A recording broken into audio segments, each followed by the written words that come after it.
আলহামদুলিল্লাহ ওয়াসসালাতু ওয়াসসালামু আলা রাসূলিল্লাহ ওয়া আলা আলিহি ওয়া সাহবিহি ওয়া মান ইহতাদা বিহুদাহ আম্মা বা'দ। সম্মানিত দর্শক শ্রোতা, আপনাদের উদ্দেশ্যে আমাদের আজকের উপস্থাপনা হচ্ছে মৃত্যুর প্রস্তুতি কি নিয়েছেন।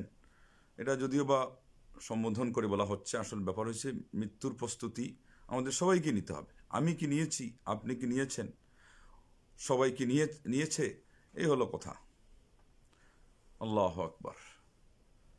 তো এই সেই দুর্ঘটনা যে পৃথিবীর ইতিহাসে মানুষের জীবনে এর চেয়ে বড় দুর্ঘটনা কিন্তু নেই, যেটাকে বলা হয় আমরা মারা যাব, যেটাকে মৃত্যু বলা হয়। এত ভয়ানক শব্দ নেই।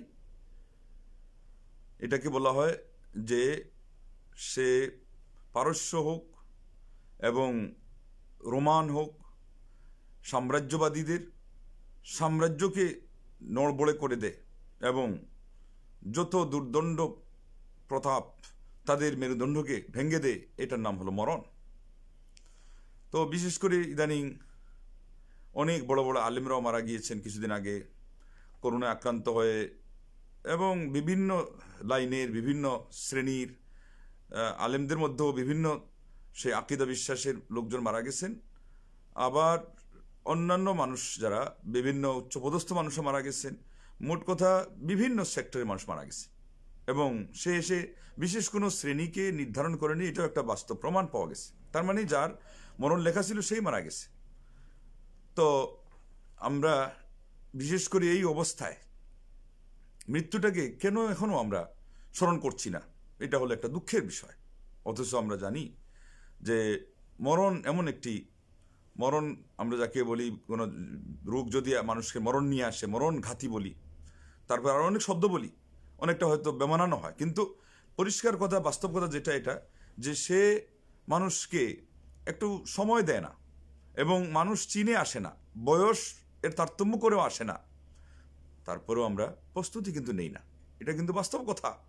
এটা আপনি মানেন আর না মানেন, আমি বা না মানি বা না মানি, আমাদের প্রত্যেকের মধ্যে এর ত্রুটি যে আছে এর মধ্যে কিন্তু কোনো সন্দেহ নেই।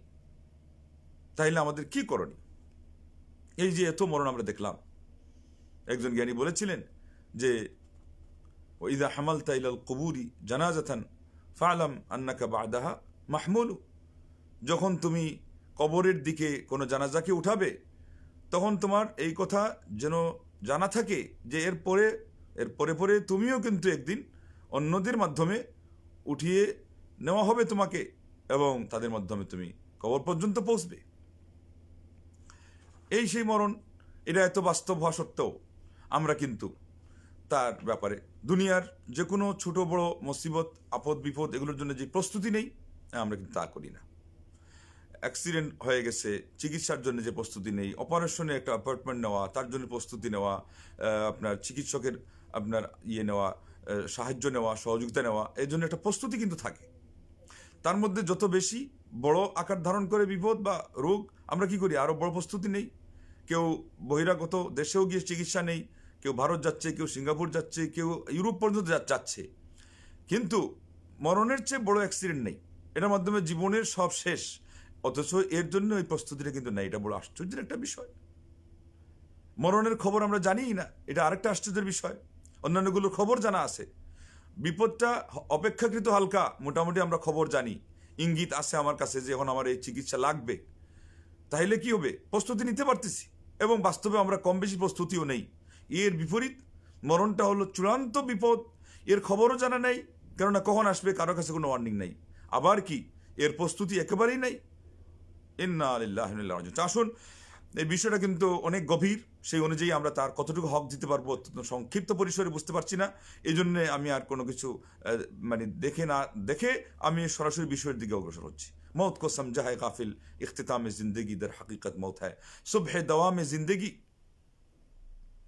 अगा अपना मौत से कई बशर नहीं सामा 100 बरस का है पल की खबर नहीं आए थे हम मिस्त्री बुलबुल सैर गुलशन के लिए ले ले माली बाग अपना हम तो अपना घर चले। সবগুলোর সারসংক্ষেপ হলো এই যে মরণের খবর আমরা কেউ জানি না, অথচ 100 বছরের প্রস্তুতি নিচ্ছি, কিন্তু মরণের কোনো প্রস্তুতি নেই না। মরণের জন্য এক চোখের পলক পর্যন্ত সময় আমার আছে কিনা আমি জানি না।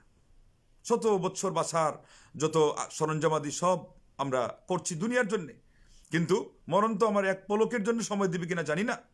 এবং আমরা সবাই জানি যে মালাকুল মউত আসলে আপনি দাঁড়িয়ে আছেন না বসে আছেন, সফরে আছেন না বাড়িতে আছেন, আবাসে না প্রবাসে, আপনি মসজিদে আছেন, এমনকি কত লোক আপনারা দেখছেন টয়লেটে, সে কিন্তু পার্থক্য করে না। কারণ ওখানে তো একটা প্রস্তুতির কোনো কিছু নাই, প্রস্তুতি পুরা জীবনকে দিয়ে দেওয়া হয়েছে। এরই অর্থ হলো এখন আপনাকে ওয়ার্নিং না দিয়েই আল্লাহ পাক পরীক্ষা নেবেন। কিন্তু এই পরীক্ষার কথা কি আমরা নেওয়া তো না দেওয়ার কথা স্মরণ রাখি কি না? ইন্না লিল্লাহি ওয়া ইন্না ইলাইহি রাজিউন। বড় সমস্যায় আছি আমরা, কঠিন সমস্যায় আছি। সবচেয়ে চিরসত্য যেটা মরণ, আল্লাহু আকবার, কাসিমাতুজ জাহার তাকে বলা হয়। পিঠের সবচেয়ে বড় কঠিন মেরুদণ্ডকে ভেঙে খান খান করতে পারে। দুনিয়ার এমন কোনো দুর্দণ্ড প্রতাপ, কোনো শত্রুও না থাকতে পারে আপনার সামনে, কিন্তু মরণ এর সামনে গায়েল। পৃথিবীর সবচেয়ে বড় কুস্তিগির গায়েল, অভিনায়ক গায়েল, অধিনায়ক গায়েল, রাজা বাদশাহ গায়েল, প্রজা গায়েল, মন্ত্রী মিনিস্টার গায়েল, পার্লামেন্ট সদস্য গায়েল, যত বড় যোদ্ধা গায়েল, যত বড় মুষ্টিযোদ্ধা গায়েল, যত বড় আপনার সে খেলোয়াড়, যত বড় শক্তিশালী মল্লযোদ্ধা, তার সামনে কাত। এরই নাম হলো মরণ। বন্ধুগণ, আমরা যদি আসলে এই মরণটাকে ঠিকমতো স্মরণ করতাম, তাহলে আমাদের ধাপে ধাপে এবং বিভিন্ন প্রকারের আমরা যে দৌরাত্ম্য এবং মানুষের যে দুনিয়ার জীবনে চলার পথে যে দাপটগুলো দেখি, এটা কিন্তু থাকতো না। মরণকে প্রকৃত পক্ষে আমরা স্মরণ করছি না, এটা বাস্তব প্রমাণ।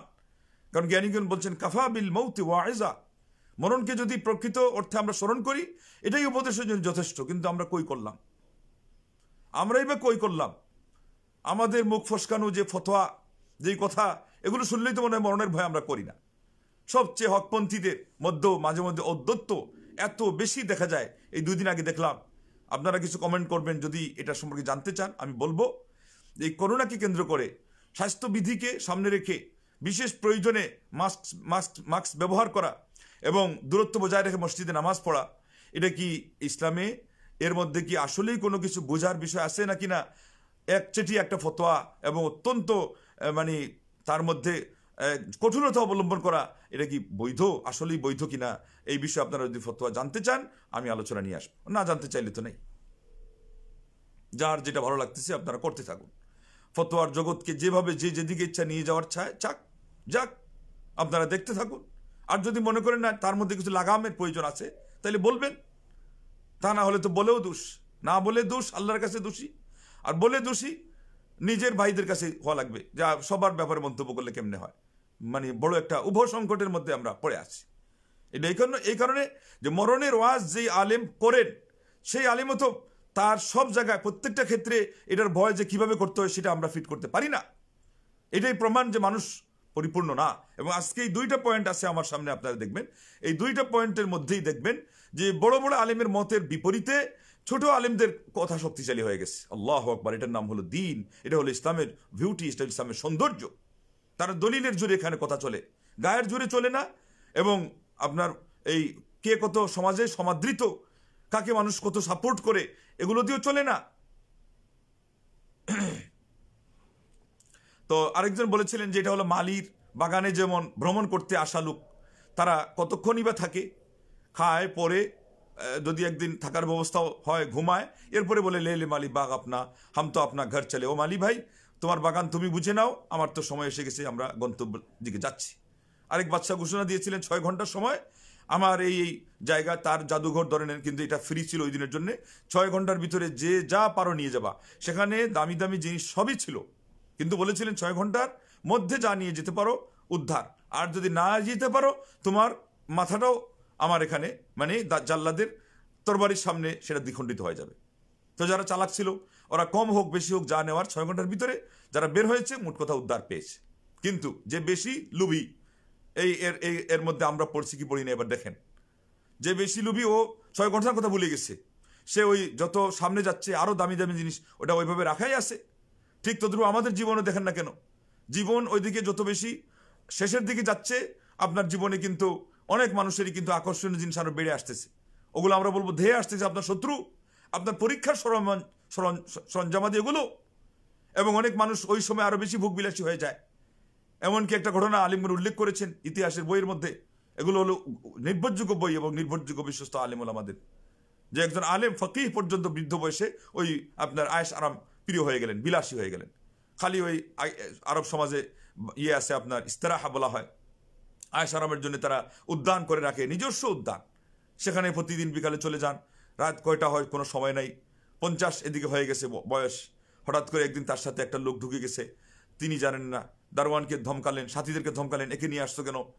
এরপরে দেখালো এই লোক প্রশ্ন করলো যে কারো যদি কোর্টে কোনো মামলা থাকে আর সেখানে যদি তার সাক্ষী উপস্থিত করার জন্যে সে বলে যে আমি সময় আমাকে দেন এবং তাকে জাস্টিস সময় দেন, এরপরে যদি সে সময় মতো এটা হাজির নাও করতে পারে এবং যে কোনোভাবে তার নির্দোষ হওয়া প্রমাণ না করতে পারে, সে কত বড় আসামি এবং তার শাস্তি দেওয়া কতটুকু যুক্তিযুক্ত। বলেন যে সে শাস্তি পাবে হকদার। তখন তিনি বললেন যে আপনাকে তো আপনার এই দুনিয়ার মামলায় আপনার সময় দেওয়া হয়েছে, মানে 50 বছর পার হয়ে গেছে, আপনি তো কোনো সাক্ষী হাজির করছেন না। উনি আলেম মানুষ ছিলেন। তখনই ঐতিহাসিকগণ বলছেন যে তার চেহারা ঘেমে একেবারে চিবুক পর্যন্ত টপ টপ করে ঘাম পড়ছে। এরপরে এই লোকটা উঠে গেল। উনি বললেন উনি কোথায়, উনি কোথায়, আর খুঁজেই পাওয়া গেল না। তারপরে ইতিহাস লেখা হয়েছে, যারা ইতিহাস লিখেছেন, যে এরপর থেকে আর ওনার উচ্চাবিলাসীর এই মনমানসিকতা এবং ওই বিলাসিতা এগুলো সব আমরা খুঁজে পেলাম না। সারা জীবন তিনি আল্লাহর ইবাদতে অতিবাহিত করে ফেলেছেন। এটা হলো জ্ঞানী মানুষের অবস্থা। এবং নফস তো নফস আছেই আমার। এই নফসকে বলা হয় পাগলা ঘোড়া। এটা এখনকার পরিভাষা বলছি না, আমি পুরাতন আলিমরা উল্লেখ করেছেন যে ঘোড়াকে যদি আপনি লাগাম ঠিকমতো না টেনে ধরেন তাহলে পাগলা ঘোড়া মানে কি, সে দিশাহারা জঙ্গলে ঢুকে যাবে এবং তারপর একটা গাছের সাথে গিয়ে লাগবে, একটা মানে কাঁটার মধ্যে বিদ্ধ হবে, সে নিজে আপনাকেও বিদ্ধ করবে, হয় ক্ষতবিক্ষত করবে, আর না হলে এমন হতে পারে আপনার জীবনও নিয়ে চলে যাবে। তো আমরা আজকে এই নিজের উচ্চাবিলাসী হওয়ার যে মানসিকতা, এটাকে আরো বেশি লালন করছি। হাদিসেও আছে মানুষের আয়ু বৃদ্ধি পাবে ঠিকই, কিন্তু মানুষের জীবন যত বেশি ঘনিয়ে আসতেছে সেই অনুপাতে আয়ুর মায়া কমার কথা, কিন্তু স্বভাব হলো উল্টা, সেটাতে আরো আয়ুর মায়া বৃদ্ধি পায়, এমনকি ধন সম্পত্তির মোহ আরো বেড়ে যায়। তাইলে যে ফিতনা, তাইলে যে এটা পরীক্ষা, এটা আমাদেরকে বোঝাবে কে? এটা নিজেদের যে বোঝার বিষয়। আয়ু যে আমাদেরকে বুঝিয়ে দিচ্ছে, এটা যে একটা বার্তা, এই বার্তার ব্যাখ্যা আমরা ইনশাল্লাহ আগামীতে পেশ করব। আসুন আমরা সামনের দিকে অগ্রসর হই।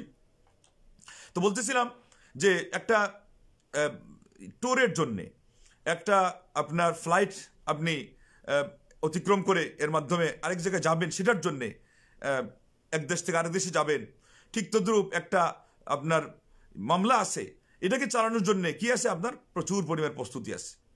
কিভাবে আমাকে টেকেল দিতে হবে, কিভাবে আমাকে প্রস্তুতি নিতে হবে, আগে পরে মাঝে কি বলতে হবে, সবই আছে। কিন্তু সবচেয়ে বড় মামলা হলো মরণ। এই মরণের সাথে আর কোনো মিতালি নেই, মালাকুল মউতের সাথে কোনো বোঝাপড়ার কোনো সুযোগ নেই, একটা মুহূর্ত পর্যন্ত আপনার প্রস্তুতির কোনো সুযোগ নেই। একবার আপনি তওবার জন্য বলবেন, মৃত্যুর লক্ষণ প্রকাশ পেয়ে গেলে সেটারও সুযোগ নেই। তারপরেও কিন্তু এইটার ব্যাপারে আমাদের প্রস্তুতি, একটা আপনার বিমানে ভ্রমণের প্রস্তুতি, গাড়িতে করে 3 ঘন্টার জার্নির প্রস্তুতি, সেটাও কিন্তু আমাদের নাই। ডাক্তারের কাছ থেকে অ্যাপয়েন্টমেন্ট নিয়ে একটা মানে রোগের চিকিৎসার যে প্রস্তুতি, এই পরিমাণ প্রস্তুতিও কিন্তু আমাদের নাই। অথচ এটা হলো এমনই রোগ যে এটার পরে আর কোনো চিকিৎসারও সম্ভাবনা নাই, চিকিৎসার দিয়ে কোনো সমাধানেরও আশা নাই। তাইলে আমরা বড় বিপরীত অবস্থানে আসি। এটা হলো আমাদের বুখামি। সূরা আরাফের 34 নম্বর আয়াতে আল্লাহ বলেছিলেন, ফাইদা জা আজালুহুম ফালা ইস্তাখিরুনা সাআতান ওয়ালা ইস্তাকদিমুন। তাদের মরণ যখন এসে যাবে, সময় এসে গেলে আর এক মুহূর্ত পিছানো হবে না, এক মুহূর্ত অগ্রসর করা হবে না। এবং কিভাবে? সারা পৃথিবী যদি চায় তাও পারবে না। কালকে দেখলাম যে একটা ছোট্ট মেয়ে, কোন আমি জানি না ভালো শুনি কোন জগতের, মানে কোন একটা মানে প্রসিদ্ধ মানুষ আর কি, আব্দুল কাদির নাম শুনলাম, তার যে নাতনি, তো আরবিতে বলা হয় আরবি সাহিত্যের মধ্যে যে নাতি নাতনিরা হলো ডবল সন্তান। তার মানে দাদা নানা দাদি নানিরা হলো ডবল পিতামাতা, মানে এদের মানে মায়া মহব্বত এটা আসলে প্রচুর। তো সে মনে হচ্ছে হসপিটালে দেখতে গিয়ে এক হাত দিয়ে তার দাদুর কপাল মানে ধরে রাখছে, অপর হাত দিয়ে মনে হচ্ছে পারলে মানে তার বুক পেট চেপে ধরছে। যদি ঘোষণা দেওয়া হতো যে তুমি যদি তাকে বহন করে বাসায় নিতে পারো তাহলে তোমার দাদুর আয়ু ফেরত দেওয়া হবে, তাইলে সে মানে সাহস করত। এটাকে বলা হয় মায়া মহব্বত। কিন্তু প্রশ্ন হলো, মরণ এমনই একটা জিনিস, সেখানে সারা পৃথিবী দিয়ে এই নাতনি কেন, সারা পৃথিবীর নাতনিরা যদি এক হয়ে যায় এবং গোটা পৃথিবীতে যত কিছু আছে সব কিছু যদি দিয়ে বলে যে আল্লাহ আমার অমুককে তুমি একটা মুহূর্তের জন্য ফেরত দাও, সেটা যে আর হবে না। ফালা ইস্তাখিরুনা সাআতান ওয়ালা ইস্তাকদিমুন। আল্লাহু আকবার, এক মুহূর্ত পিছানো হবে না, এক মুহূর্ত অগ্রসর করা হবে না। এটা যে এমনই একটা অবধারিত বিধান, এই কথা আমরা সবাই কিন্তু জানি, আমাদের চোখের সামনে আমরা দেখছি। তারপরেও আমরা কিন্তু উপদেশ নেওয়ার ক্ষেত্রে সবাই কম বেশি আমরা গাফিল হয়ে আছি। এই জন্য তো বলেছিলেন মৌত কো সমঝা হ্যায় গাফিল, ইখতিতামে জিন্দগি দর হাকিকত মৌত হ্যায়, সুবহে দওয়ামে জিন্দগি। উদাসীন মানুষ এবং আত্মভোলা মানুষ মরণকে মনে করেছে জীবনের শেষ, অথচ এটাই হলো জীবনের সূচনা। তো এই জন্য আজকে যারা নাস্তিক্যবাদের মধ্যে এখনো ডুবে আছেন, তাদের এই সমস্ত দুর্ঘটনা থেকে, বিশেষ করে মৃত্যুর মতো এই চূড়ান্ত দুর্ঘটনা থেকে শিক্ষা নেওয়া অপরিহার্য, কারণ মরণ কাউকে বলে আসে না। অথচ এখনো অনেক মানুষকে আল্লাহ রাব্বুল আলামিন বার্ধক্যে উপনীত করে রেখেছেন। এই শাহরিয়ার কাবির, এর তো বয়স আমরা পরে বলবো যে সর্বোচ্চ যেটা হাদিস দ্বারা সাব্যস্ত হয়েছে যে 60, এ তো 60 পার হয়ে যাওয়ার কথা, এরপরে কিন্তু গ্রহণ করা হবে না। এবং ব্যাখ্যা তখন বলেছেন এটা হলো একের পর এক আল্লাহর পক্ষ থেকে বার্তা আসার পরে 60 গিয়ে একেবারে শেষ ঘাটিটা পূর্ণ হয়ে গেছে। সেজন্যই আল্লাহর নবী সাল্লাল্লাহু আলাইহি ওয়াসাল্লাম ঘোষণা দিয়েছেন যে এরপরে আর কোনো ওজর গ্রহণ করা হবে না। আমরা কি তওবা করার জন্য প্রস্তুত আছি? আমরা কি এত যে আন্তরিকতার সাথে মানুষকে নেই, ওই সময় কি করণীয়? এই যে নাতনিটা মনে হচ্ছিল তার দাদুকে সে তুলে নিয়ে চলে আসবে কুলে করে হলেও যদি সম্ভব হতো, কিন্তু এই করণীয়টা কি? সে তো ছোট মানুষ, তার মা, তার দাদি, অন্য যারা আছে এই মানুষটার আপনজন, তারা কি বুঝেছিলেন? তারা কি ঠিকমতো এটা বলেছিলেন? এটাই তো আজকে আমাদের প্রশ্ন। তো একটা যদি মিস হয়, আল্লাহ মাফ করুক, আমরা বলবো যদি ইমানের উপর থাকেন, নামাজি হয়ে থাকেন, অন্তত আল্লাহ তাকে জান্নাত নসিব করো, ক্ষমা করুন। কিন্তু না থাকলে সারা পৃথিবীর মানুষ দোয়া করলে কি তিল পরিমাণ উপকার হবে? আর এখন আমরা যদি সবাই মিলে আক্ষেপ করি, তা কি সেটা ফিরত আনা সম্ভব হবে? কথায় বলে চুর চলে গেলে বুদ্ধি বাড়ে। হ্যাঁ, ইদা জাহাবাতিল কাররা রাজাত আল ফিকরা, যখন বিপদ অতিক্রান্ত হয়ে যায় তখন হুশ ফিরে আসে, ওটা তো আর কাজ হয় না। তো আজকে আমাদের হুশ ফিরানো খুবই প্রয়োজন। সামা 100 বরস কা হ্যায়, কাল কি খবর নেই। হ্যাঁ, আর এমন একটা অবস্থা যে চোখের পলকটা ফেলার কোনো সুযোগ নেই, অথচ আমরা প্রস্তুতি নিচ্ছি শত শত বছর থাকার মতো করে। গিয়ে দেখেন বেশিরভাগ মানুষ কোটিপতি, আরো কোটিপতি কেমনে হতে চায়, সেগুলোই করতে আমরা সবাই যেন একেবারে প্রতিযোগিতায় লিপ্ত হয়ে গেছি, ঝাঁপিয়ে পড়েছি। আমরা একটুও খবর রাখছি না যে এই দুনিয়ার আসল জীবনটা কি। আল্লাহ নবী সাল্লাল্লাহু আলাইহি ওয়াসাল্লাম বলেছিলেন, আকসিরু মিন যিকরি হাযিমিল লাজ্জাত আল মাউত। হে আমার উম্মত, তোমরা ওই জিনিসটাকে খুব বেশি বেশি স্মরণ করো যেটা স্বাদকে ভুলিয়ে দিবে, এটার নাম হলো মরণ। তো এটা সম্পর্কে বলেছিলাম, এই বিষয়টা সত্য, কিন্তু হাদিসটার সনদ নিয়ে বড় থেকে বড় মুহাদ্দিস আহমদ বিন হাম্বল, আরেকজন আপনার দারাকুতনি, অথবা এরকম আরেকজন বিরাট বড় মুহাদ্দিস, ওই দুইজনই বলে দিয়েছেন দারাকুতনি বা দারিমি হবে যে হাদিসটা দুর্বল।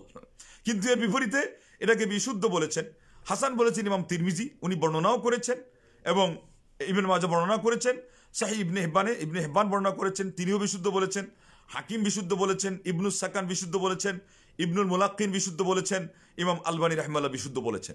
কিন্তু আপনারা শুনতে পান যে সকল শ্রেণীর আলেমরা কিন্তু এই হাদিসটাকে কি উল্লেখ করেন। তার মানে ছোট ছোট আলেমদের কথাই এখানে প্রাধান্য পেয়ে গেছে। ওনারা অনেক বড় আলেম, সূক্ষ্ম কোনো জিনিসের ভিত্তিতে ওনারা জয়ীফ বলেছেন, কিন্তু মানুষ কিন্তু শেষ পর্যন্ত গ্রহণ করে ফেলেছে কাদের কথা? যারা মানের দিক থেকে ওনাদের চেয়ে কম, যদিও বা ইবনুল মুলাক্কিন এরা অনেক অনেক বড় মাপের মুহাদ্দিস। তো যাই হোক, আরেক দিক থেকে ইনারা পরবর্তীতে আসছেন, সেই জন্য ওই আগে ওনারা যেই সূক্ষ্ম কারণটার ভিত্তিতে জয়ীফ বলেছিলেন, ইনারা সেই কারণটার হেতুবাদ যেটা, এটাকে ব্যাখ্যা করে ওইটার মানে কি উত্তর হতে পারে, এবং এর ভিত্তিতে ওইটার উত্তরের মাধ্যমে হাদিসটা বিশুদ্ধ। এটা কোনো উত্তরের জন্য উত্তর না। আমাদের একদল ভাই ওই নিজেদের থেকে ওই বিষয়টাকে কি করার জন্যে, আপনার এই প্রতিহত করার জন্য তারা উত্তর বের করেন। এটা কিন্তু ছলছাতুরি, হাদিসের ক্ষেত্রে এটা বরং খেয়ানত। আল্লাহ নবী সাল্লাল্লাহু আলাইহি ওয়াসাল্লাম হাদিসের সাথে এটা হলো অসদাচরণ। না, মুহাদ্দিসরা নিরপেক্ষভাবে যেটা হলো বাস্তব তার আলোকে তারা পর্যালোচনা করতেন। এতে যদি আগের যুগের একজন বড় মুহাদ্দিস তার জ্ঞানের আলোতে তিনি সেটাকে দুর্বল বলেছিলেন, ইনার সামনে যদি এটা সঙ্গত কারণে ওই শাস্ত্রের যে সমস্ত রুল আছে এর ভিত্তিতে এটা সবল মনে হয়, তারা নির্দ্বিধায় সেটা বলতেও কিন্তু কি করেন নাই, দ্বিধা করেন নাই। এটার নাম হলো আমানত, এটার নাম হলো সত্যকে গোপন না করা, এটার নাম হলো যাকে আল্লাহ যে যোগ্যতা দিয়েছেন এর ভিত্তিতে তার মত ব্যক্ত করা, এবং এটার নাম হলো ইসলামে আল্লাহু আকবার, আল্লাহু আকবার। প্রত্যেককেই আল্লাহ রাব্বুল আলামিন যে তার মূল্য দিয়েছেন, মূল্যায়ন করার যে কথা মহান রব্বুল আলামিন সেটা বিবেচনা করতে বলেছেন, এটারই কথা। যাই হোক, তারপরেও আলিমরা কিন্তু শ্রদ্ধার সাথে এই কথা বলেন যে অমুক আলেম এটাকে জয়ীফ বলেছেন, কিন্তু অন্যরা মানে বিশুদ্ধ বলেছেন, এবং তার মানে শব্দের দিক থেকে, মতনের দিক থেকে যেটাই হোক, অর্থটা বিশুদ্ধ।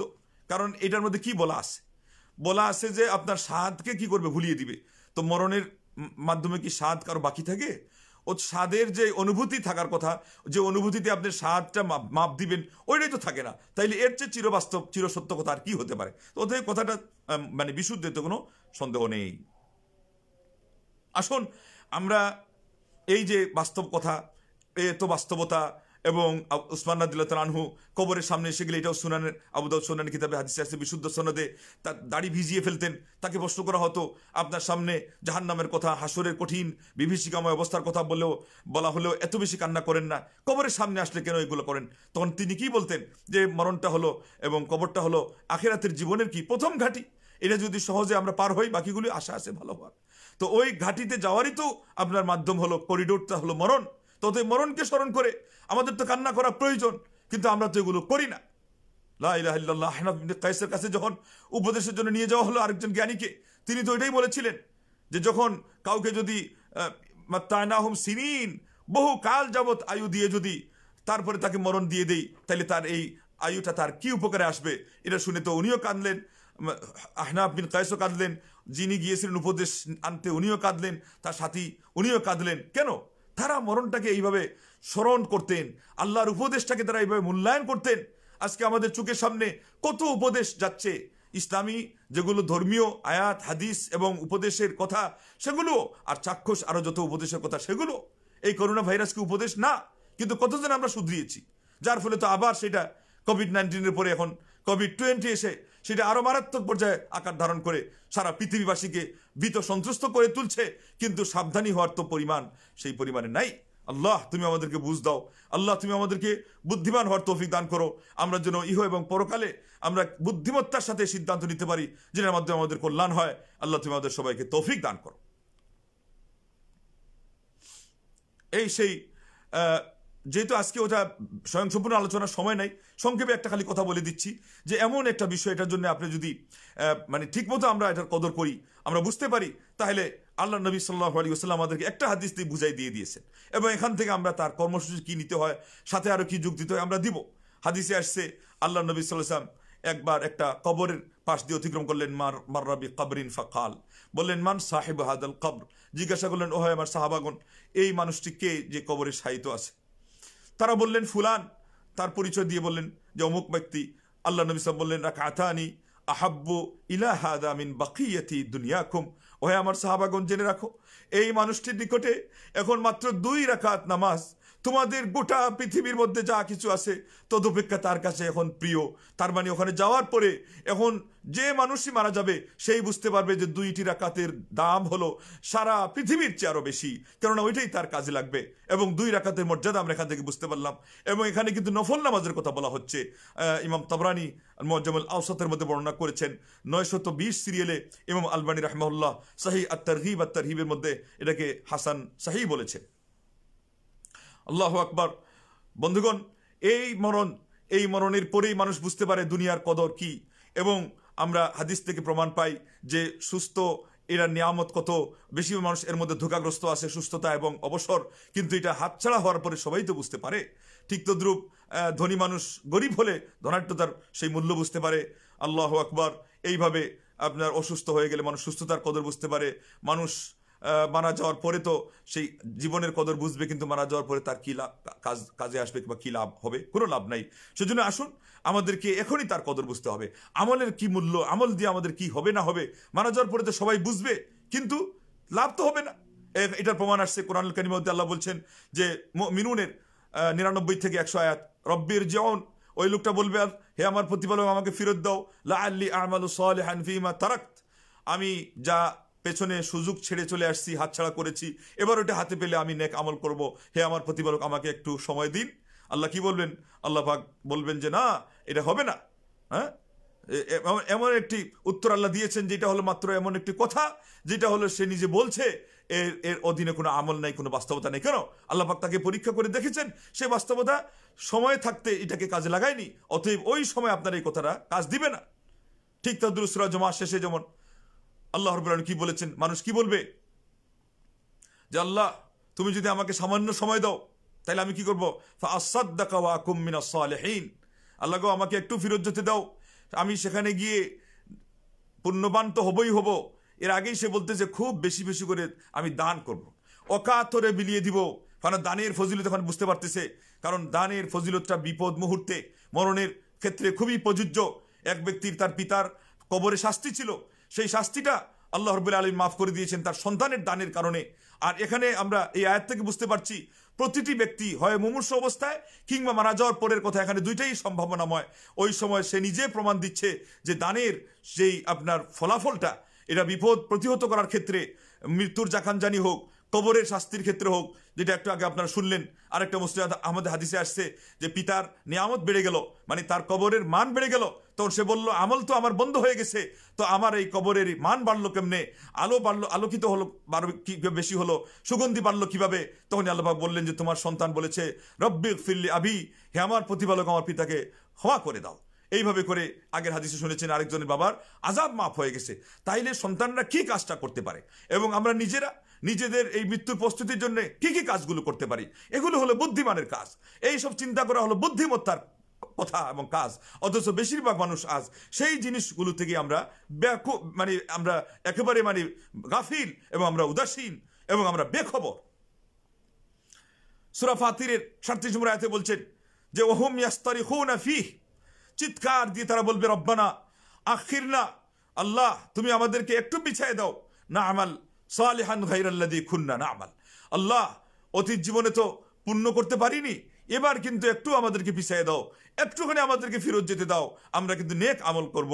আল্লাহ পাক কি বলেন, আওয়ালাম নুআম্মিরকুম মা ইয়াতাযাক্কারু ফীহি মান তাযাক্কার মা ইয়াতাযাক্কারু ফীহি মান তাযাক্কার ওয়া জাআকুমুন নাযীর। আল্লাহ পাক বলবেন, আমি কি তোমাদেরকে ওই পরিমাণ আয়ু দেই নাই যেই পরিমাণ আয়ু পেলে একজন মানুষ উপদেশ গ্রহণ করার জন্য পর্যাপ্ত সুযোগ ছিল, তার পক্ষে এটা সম্ভব ছিল, তার পক্ষে সেই সুযোগটা আমি দিয়ে রেখেছিলাম এবং সেখানে তোমাদের জন্য সতর্ককারী এসেছিল। এগুলো তো সব তোমার সামনে অতিক্রান্ত হয়েছে, তুমি কেন কাজে লাগাও নি? ফাযুকু ফামা লিয-যালিমিনা মিন নাসীর। আল্লাহ পাক এবার ঘোষণা দিয়ে বলবেন, এখন তোমার সামনে যেটাই আছে এই শাস্তি আস্বাদন করো। জালিমদের জন্য, নিজেদের আত্মার উপর যারা জুলুম করেছে তাদের কোনো সাহায্যকারী নেই। লা ইলাহা ইল্লাল্লাহ। আল্লাহ রাব্বুল আলামিন যথেষ্ট আমাদের জন্য সাবধানী দিয়েছেন। এই আয়ু যেটা দিয়েছেন, এই আয়ুটার ক্ষেত্রে মুফাসসিরদের আপনারা একটা মন্তব্য শুনুন এবং সেখানে যে পয়েন্ট আউট করবেন, যেটা আমি আগে বলেছিলাম, ঘোষণা দিয়েছিলাম, এটা শুনে রাখেন। তারা বলেছেন যে যথেষ্ট উপদেশের জন্য এটা কি পরিমাণ আয়ু হতে পারে। সাবালক তো অনেক সময় 15 তো, বেশিরভাগ 15 তো হয়ে যায় চূড়ান্ত, আর মেয়েরা 9 থেকেই হয়ে যায়।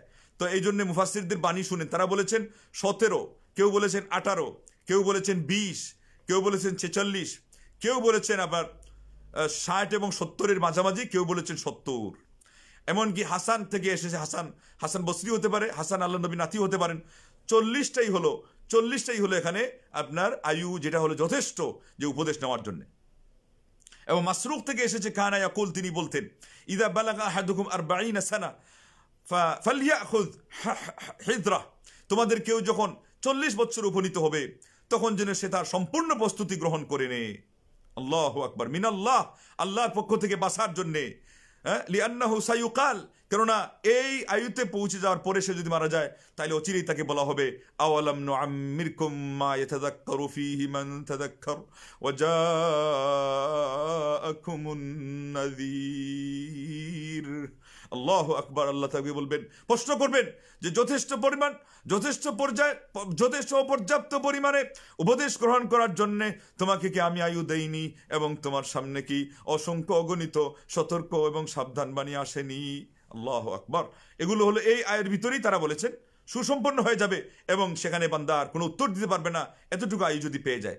সর্বনিম্ন আয়ু কি শুনলেন? 17। আমাদের 17তে প্রস্তুতি সুসম্পন্ন হয় না। কেন হয় না? আল্লাহ নবী সাল্লাল্লাহু আলাইহি ওয়াসাল্লাম বলছিলেন 7 থেকে ট্রেনিং নিতে। 7 বছর বয়সে নামাজের নির্দেশ দিতে বলেছিলেন। 10 বছর বয়সে শাস্তির কথা বলেছিলেন, মানে শাসন করা, মারতে হবে এমন শর্ত না, শাসনের কথা তো বলেছিলেন। এবং তিনি মারের শব্দ উল্লেখ করেছেন, মানে প্রয়োজনে হলেও মারবে। হাদিসের ব্যাখ্যাও সঠিকভাবে নিতে হবে। আক্ষরিক অনুবাদ করতে গেলে ধরা খাবেন। আল্লাহর কাছেও, বান্দাদের কাছেও, সদর্মীদের, আলিমদের, স্কলারদের কাছেও, বিধর্মীদের কাছে খাবেনই তো, কারণ ওরা বলেছেন না, খবরদার হাত তোলা যাবে না। এবং তাবিদের থেকে আসছে এটা মাকতু হাদিস, যে একটা ডান্ডা মানে লটকিয়ে রাখার জন্য লাঠি, কিন্তু মারতেই হবে এটা আসে নাই কিন্তু। অথচ হাদিসে আসছে অদ্রিবু, মারার কথা। এই মারার কি আক্ষরিক অনুবাদ হবে কি হবে না? আমাদের কিছু মুফতি আছে যারা আক্ষরিক অনুবাদ করে, ওই আক্ষরিক অনুবাদ করেই তো আজকে করোনা ভাইরাসের সময়ও গলাবাজি করতেছে এখন পর্যন্ত। তো সেই আক্ষরিক অনুবাদের একটা আলাদা আলোচনা আসলেই প্রয়োজন, কারণ মানুষ বিভ্রান্ত হচ্ছে। তো যাই হোক, বিধর্মীরা বলেছে শাস্তি দেওয়া হবে যদি বেত তুলে এবং হাত তুলে। আর এই হাত তুলতে দেওয়ার কারণে আজকে আমাদের সমাজে হাফিজি মাদ্রাসার মধ্যে ছেলেদেরকে মারি ফেলতেছে, আকাশ চুম্বি মানে পরিমাণ উপরে তুলে বাচ্চাটাকে আপনার পাতালের মধ্যে ছুঁড়ে মারতেছে, মরে গেছে বাচ্চাটা। এই যে হাত তোলার কারণে, হাত তুলে এটা অত সহজ জিনিস নয়। আমার নবী সাল্লাল্লাহু আলাইহি ওয়াসাল্লাম এত বড় মানে শিক্ষক, সারা পৃথিবী টিচার অফ হিউম্যানিটি মুহাম্মদ রাসূলুল্লাহ সাল্লাল্লাহু আলাইহি ওয়াসাল্লাম অদ্রিবুহুম যে বলেছেন, এটার অর্থ আপনার আমার মতো ব্যাককেল মার্কা অনুবাদ নয়। সেজন্য আমরা বলেছি এটা শাসন। তিনি এটা কি বলেছেন?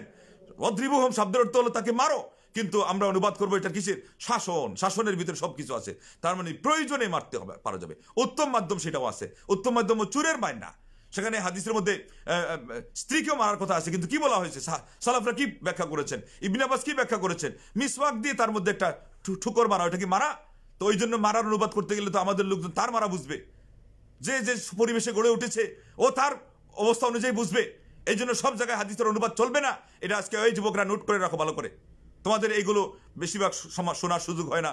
আক্ষরিক অনুবাদের আজকাল একটা জোয়ার ছুটেছে, যার যেটা ইচ্ছা সেটা বলা শুরু করে দিয়েছে। এই জন্য বেশি পুঁজিবাড়ির দরকার হয় না, সবাই এখন হয়ে গেছে আপনার দাঈ ইলাল্লাহ। দাঈ ইলাল্লাহ এত সোজা জিনিস। দাঈ ইলাল্লাহ সবাই হতে পারবে, কোন সেক্টরে সেটা তো জানতে হবে। ইসলামের সৌন্দর্যে ইংরেজি শিক্ষিত লাগবে না রে বাবা, শুনে রাখো এটা। এটাকে সৌন্দর্য বলে, এই কথা কবি নজরুল বুঝেছিলেন, আমাদের অনেক স্কলাররা বুঝে না। সৌন্দর্য মানে কি? ইসলাম যে সত্য ধর্ম, আল্লাহ সত্য, পরকাল চির সত্য, নবী সত্য, এগুলো ফজিলত যেটা তার হাদিস দ্বারা সাব্যস্ত, ওটাও নিশ্চিত হওয়া লাগবে। এগুলো হলো সৌন্দর্য। এখানে স্কলার হওয়া লাগবে না। কিন্তু শাস্ত্র যেটা শাস্ত্র, এটাকে কবি নজরুল বলেছেন যে সেটাতে প্রবন্ধ লেখাও বড় কঠিন, আর সৌন্দর্যের বিষয়ে কবিতা রচনা করা সহজ। কবি নজরুল যেটা জানলো আমাদের অনেক স্কলার জানে না, তাইলে আপনি কার কাছে দুঃখ বলবেন? শাস্ত্রীয় বিষয়ে শাস্ত্র লাগবে, শাস্ত্রীয় বিষয়ে শাস্ত্রীয় শিক্ষকদের কাছ থেকে জ্ঞান নেওয়া লাগবে। যাই হোক, তাইলে এখানে দেখেন, শুনেন, ওই যে বলছিলাম যে মন্তব্য অনেক আছে, আপনারা কতটা মন্তব্য শুনেছেন, কিন্তু আরেকটা আকর্ষণীয় মজার বিষয় আছে। সেখানে হলো ইবনে জারির তাবারি রাহিমাহুল্লাহ, কত বড় মুফাসসির। তো ওনার মত কিন্তু হলো যে আপনার 40টাই হলো শক্তিশালী। উনি এটাকে কি করেছেন? শক্তিশালী বলেছেন। তার যে তাফসিরে জারি ইবনে জারির তাবারি, যেটার মধ্যে 20তম খণ্ডের 478 পৃষ্ঠার মধ্যে তিনি এটা শক্তিশালী বলেছেন, এবং ইবনে আব্বাস থেকে উল্লেখ করেছেন। কিন্তু এই ইবনে আব্বাস রাদিয়াল্লাহু আনহু থেকেই কিন্তু দ্বিতীয় আরেকটা বর্ণনা এসেছে যে তিনি 60কে প্রাধান্য দিয়েছেন। আর শেষ পর্যন্ত কোনটা চূড়ান্ত হবে? ইবনে জারির তাবারি, এবং তিনি যেটাকে প্রাধান্য দিয়েছেন সেটার বিপরীতটা। উনি 40কে প্রাধান্য দিলেন না। তাফসির জগতের উনি হলেন মানে লেখনের জগতের প্রধান। আবার ইবনে আব্বাস থেকে একটা বর্ণনাও আছে। তাইলে বোঝা গেল কি, যে কোনো কিতাব থেকে একটা বর্ণনা আপনি পেয়ে যেতে পারেন, কিন্তু আপনি যদি নিরীক্ষণ না করেন, পর্যালোচনা না করেন, আপনি যদি বোঝাপড়া না করেন, ঠিক তদ্রুপ হাদিস যেখানে আসে সুস্পষ্ট, সেটাকে যদি আপনি শ্রদ্ধার সাথে না নেন, আপনি ফতোয়াতে ভুল করে ফেলবেন। তো এই জন্য দেখেন, এখানে ইমাম বুখারী রাহিমাহুল্লাহ, ওকাদ বাউবাল বুখারী, ইমাম বুখারী রাহিমাহুল্লাহ অধ্যায় রচনা করে ফেলেছেন, বাবু মান বালাগা 60 সানা ফাকাদ আযরাল্লাহু ইলাইহি। অধ্যায় রচনা করেছেন, যে ব্যক্তি 60 বছরে উপনীত হয়েছে তার উজর গ্রহণের দরজা আল্লাহ বন্ধ করে দিয়েছেন, আর উজর কবুল করবেন না। আল্লাহু আকবার। এটা হলো বুখারীতে 6419 নম্বর হাদিস আসছে। ইমাম ইবনে হাজার আসকালানী রাহিমাহুল্লাহ তিনি বলেছেন এটাই হলো সবচেয়ে শক্তিশালী, এবং এটা ফাথুল বারীর 11তম খণ্ডের 239 পৃষ্ঠায় তিনি এই কথাটা বলেছেন। এবং আসেন, এই কথা বলার পরে আমরা এখন আসল বিষয়ের দিকে আরেকটা কথা স্মরণ করিয়ে দিই। ইবনে বাত্তাল থেকে ইবনে হাজার আসকালানী ফাথুল বারীর 11তম খণ্ডের 240 পৃষ্ঠায় এনেছেন, হাদা ইজারুন বা'দা ইজার। তার মানে সবগুলো কথা থেকে আমরা যদি শিক্ষা নিতে যাই, তাহলে সেখান থেকেও আমাদের নেওয়ারও আছে, এবং চূড়ান্ত জিনিস যেটা, ওটা চূড়ান্ত হিসাবে আমাদের গ্রহণ করার কি আছে? এখানে অবশ্যই অধিকার আছে, কারণ হাদিস তো পরিষ্কার বলেছে। আমরা আপনাদের সামনে বলেছি যে হাদিসটা কি, আল্লাহ নবী সাল্লাল্লাহু আলাইহি ওয়াসাল্লাম বলেছেন যে আযরাল্লাহু ইলা মরিইন আখখারা আজালাহু হাত্তা 60 সানা। আল্লাহ পাক ওই ব্যক্তির উজরের দরজা বন্ধ করে দিয়েছেন যার আয়ুটা মহান রব্বুল আলামিন 60 বছর পর্যন্ত পিছিয়ে দিয়েছেন। এখানে আরো বড় শিক্ষণীয় বিষয় আছে। আযরাল্লাহ এই শব্দের শাব্দিক অর্থ হলো কিন্তু উজর গ্রহণ করা, কিন্তু আরবি গ্রামারে একটা বিষয় আছে সালব মাখাজ। এটা হলো সালব মাখাজ, একটা পরিভাষা। এটার অর্থ হলো এখানে আপনাদেরকে সহজে বোঝানোর জন্য যেটা বলতে হবে যে অর্থ হয়ে যাবে সম্পূর্ণ উল্টা। আজারা অর্থ শাব্দিক অর্থ ছিল আজারা মানে ওজোর গ্রহণ করা, তাকে ওজোরগ্রস্ত বলে জানা, তাকে ওজোর হিসাবে মাপ দেওয়া, তাকে ছাড় দেওয়া। কিন্তু এখানে সকল মুহাদ্দিসগণ অনুবাদ করেছেন ওজোরের দরজা বন্ধ করা, ওজোর গ্রহণ না করা, ওজোর আপত্তি পেশ করতে পারার অধিকার সেখানে বন্ধ হয়ে যাওয়া, এটা হলো আযারাল্লাহ। এবার যারা শাব্দিক অনুবাদ করবে, শাব্দিক অনুবাদ করতে গেলে বলবে আল্লাহ নবী বলতেছেন আল্লাহ উজুর নিবেন, উজুর শব্দ আসছে আইন যা রা, আর আপনি কোথা থেকে আসলেন আলেম, মদিনায় বলে পড়েছেন, দাবি করেন, আপনার এত বছর ইলমের জগতে আপনি সাধনা করেছেন, আপনি হাদিসের উল্টা আপনি অনুবাদ করলেন। লা হাওলা ওয়ালা কুওয়াতা ইল্লা বিল্লাহ। তাইলে আগাগুলা যারা ইলম সাধনা করেছে তাদেরটাই একেবারে রসাতলে, আর উনি অনুবাদ দিয়ে দিল সবকিছু সর্বনাশ করে, আর উনি মনে করলো আমি তো একেবারে আসল ঘটনাই আমি উদ্ধার করেছি। ইলম, এইটা হলো ইলম। এখানে তো এটা তো একদিক থেকে মাসলা মাসাইলই না, কিন্তু এটা হলো ভোকাবুলারির দিক থেকে শাস্ত্রীয় বিষয় সেগুলো, কেননা সেখানে আপনার পারিভাষিক অর্থ আছে, সেখানে শারঈ দৃষ্টিকোণ থেকে অর্থ আছে। মুফাসসিররা এটা নিয়ে আলোচনা করেছেন, নাতি দীর্ঘ বাহাস করেছেন, মুহাদ্দিসরা এটা নিয়ে আলোচনা করেছেন। হাদিসের মধ্যে আপনারা ইবনে বাত্তাল, ইবনে হাজারের মতো দুই পাহাড়ের ওহদ মানে পাহাড়ের মতো, হিমালয় পাহাড়ের মতো একজনের আপনার ব্যাখ্যা শুনেছেন। সেই ধরনের ব্যাখ্যাতাদের কথা বাদ দিয়ে আপনি যার তার ফতোয়া নেবেন, এবং আমাকে দুই এক জায়গায় আল্লাহ রাব্বুল আলামিন এই কথা শোনার দুর্ভাগ্য বলবো যে আমার ভাগ্যে জুটিয়েছিলেন যে এই ধরনের আলেমদের, ইমাম নববীর ব্যাখ্যা দিয়ে যখন হাদিসের কিছু ব্যাখ্যা দিয়েছি, আমার সামনে আজকে আমাদের মাঠে যারা একটু প্রসিদ্ধ এই সমস্ত বক্তা দুই একজন নাম নিয়ে লোকজন কয় অমুক তো বলেছেন যে এটার ব্যাখ্যা এই, অথচ ব্যাখ্যাটা সম্পূর্ণ ভুল, সম্পূর্ণ ভুল। আল্লাহ আল্লাহ আল্লাহ। আপনি হাদিস কেন্দ্রিক ফিকটাও চর্চা যদি করেন, সেখানেও তো ওই জায়গাতেও সেখানে বিশ্বস্ত আলেমদের কাছ থেকে ব্যাখ্যা নিতে হবে। হাদিসের ব্যাখ্যার ক্ষেত্রে ইবনে হাজার, নাওয়াবি, তারপরে আপনার শৌকানি, বদরুদ্দিন আইনি, সানআনি, এরও আগে ইবনে আব্দুল বার, এদেরকে বাদ দিয়ে আল্লাহু আকবার মুয়াত্তা মালিক এর ব্যাখ্যা যারা করেছেন, তার মধ্যে তো একজন হলেন তামহিদের ব্যাখ্যাতা ইবনে আব্দুল বার, তাদেরকে আপনি অ্যাভয়েড করে কিছুদিন আগে যিনি মারা গেলেন, এরা কারা তাহলে? একজন তো এখনো আছে 52টি শাস্ত্রের, সে হলো মুখস্থ, সকল বিদ্যার মূল কথাগুলো মুখস্থ, মানে অক্ষর অক্ষরে সে বলতে পারবে। এরা হলো ফতোয়া দেওয়ার যোগ্য? 56 খণ্ডে বুখারীর ব্যাখ্যা লিখেছেন মুহাম্মদ ইবনু আলী, মক্কার আলেম, তার বংশ হলো আবিসিনিয়া। আর ইবনে মাজার ব্যাখ্যা লিখেছেন 42 খণ্ডে, সেখানে একটা হাদিসের ব্যাখ্যা যদি দেখে, আমাদের সমাজে যাদেরকে আমরা মুফতি বলেছি, ওর ঘাম ঝরবে। ফজর পর্যন্ত ওই হাদিসটা উনি যা বলেছেন একটা হাদিসের ব্যাখ্যায়, সনদ নিয়ে, হাদিসের বক্তব্য নিয়ে, হাদিসের বর্ণনাকারীদের অবস্থা নিয়ে, এবং সেখানে শেষ রেজাল্ট নিয়ে, যেগুলো দেখে সারা বিশ্বের অপ্রতিনিধি মুহাদ্দিস নাসিরউদ্দিন আলবানী পর্যন্ত রাহিমাহুল্লাহ চক্ষু শীতল করার মতো মন্তব্য করতে বাধ্য হয়েছেন। শেখ বিন বাজ রাহিমাহুল্লাহ বলেছেন তোমরা আমার কার কাছে নিয়ে এসেছো? এটা হলো আলেম আগের যুগের আলেমের মতো। ইমাম আপনার মক্কার ইমাম শেখ সুদাইস রাহিমাহুল্লাহ তাকে দেখলে দাঁড়িয়ে গিয়ে তার মাথায় চুম্বন খেয়ে বলতেন যে ইয়া তাবিব আল হাদিস ওয়া ইলালি, যেমন দারাকুতনি সম্পর্কে অন্যান্য ইমামগণ বলতেন যে আল্লাহ পাক আপনাকে জীবিত রাখুন, ওই হাদিসের ডাক্তার এবং হাদিসের সুখ্যাতিপূর্ণ বিষয় সম্পর্কে অভিজ্ঞ, তার সম্পর্কে শেখ সুদাইস বলতেন। মানে এই বিষয়ে শেখ সুদাইস তো মানে এখন আর মন্তব্য করছি না, মোট কথা তিনি নিজেকেই নিজে বুঝেন যে ওই কার সামনে তিনি দাঁড়িয়েছেন। এই ধরনের আলেম, আর এই সমস্ত আলেম সুদাইসের সামনে যদি আমাদের সমাজের সবচেয়ে প্রসিদ্ধ, সবচেয়ে বিজ্ঞ যাদেরকে বলা হয় এদেরকে দাঁড়ান করানো যায়, তো ইলম এখন পর্যন্ত কম্পেয়ার করার মতো মাপ দিয়ে খুঁজে পাওয়া যাবে না। অথচ আমাদের সমাজে এরা মুফতি নাম দিয়ে এরা মানে গলাবাজি করে যাচ্ছে। এটা বিপজ্জনক বিষয় নয়? তাদরিবুর রাবি, তাকরিবুত তাহজিব, নুখবাতুল ফিকির, এই 3টা কিতাব আমি নিজে কানে শুনেছি। আর যদি একটা হয়তো বেশি, 4টা না হয় আঙ্গুলের সংখ্যা 5টা, এই 5টা দিয়ে উনি বলেছে যে আমি এইটা দিয়ে হাদিস নির্ণয় করি। এটা হলো হাদিস মানে পুঁজি? এটা তো ওই রকমই হাস্যকর হলো যে আরেক মৌলবী মওদুআতে কাবির থেকে হাদিস বলেছে, ওইটা ওর জন্য ওই জায়গায় ওইটাই হাস্যকর। আর হাদিস সহিহ জয়ীফ বলার ক্ষেত্রে ইনার এই 3টা কেন 5টা কিতাব নাম, এটাও হাস্যকর। কেননা হাদিস সহিহ জয়ীফ বলার জন্য যে যোগ্যতা দরকার, এটা তো এই 4-5টা তো নয়, 4-5 হাজারেও সেটা যথেষ্ট নয়। তো যাই হোক, আজকে সেই বিষয় না, কিন্তু বড় কঠিনভাবে বিরক্ত করতেছে, মানে অতিষ্ঠ করে তুলছে একটা বিষয়। কালকেই শুনলাম এবং আজকেই আবার আসার আগে দেখলাম যে একজন মানে হেডিং দিয়েছে যে চূড়ান্ত পর্যায়ের চ্যালেঞ্জ করলেন অমুক জায়গায় অমুক, অথচ এটা ভুয়া ফতোয়া, একটা হাদিস বিরোধী ফতোয়া হাদিসের নামেই। কারণ এখানে হাদিসের এক অংশ নেওয়া হয়েছে অথবা একটা নেওয়া হয়েছে, এর বিপরীত আরেকটা হাদিসকে নেওয়া হয় নাই, এবং এই ধরনের ফিরিস অনেক। সেই জন্য সেই বিষয় নিয়ে আলোচনা করা লাগবে, একেবারে সিরিজ আকারে প্রচুর পরিমাণে আলোচনা লাগবে। আজকে আর সেই সময় নিচ্ছি না। তো আসুন এবার আমরা বলবো, আল্লাহ যে বললেন নাজির, সাবধানকারী, সতর্কবাণী, যে এটা কি? সতর্কবাণী সম্পর্কে মুফাসসিরগণ অনেক কথাই বলেছেন। সাধারণভাবে তারা চারটা চিহ্নিত করেছেন। একটা হলো আল্লাহ নবী হলেন নাজির, সাবধানকারী, মানুষকে সাবধান করেছেন। কোরআন হলো নাজির, আমাদেরকে সাবধান করেছে। তারপরে মরণ, কেউ বলেছেন আপনজনদের মরণ, কেউ আবার এটাকে ডিনাই করেছেন, বলছেন আপনজনদের মরণ বললে এটা তো অন্যদের মরণও একই অবস্থা, মানুষকে উপদেশ দিয়ে যাচ্ছে।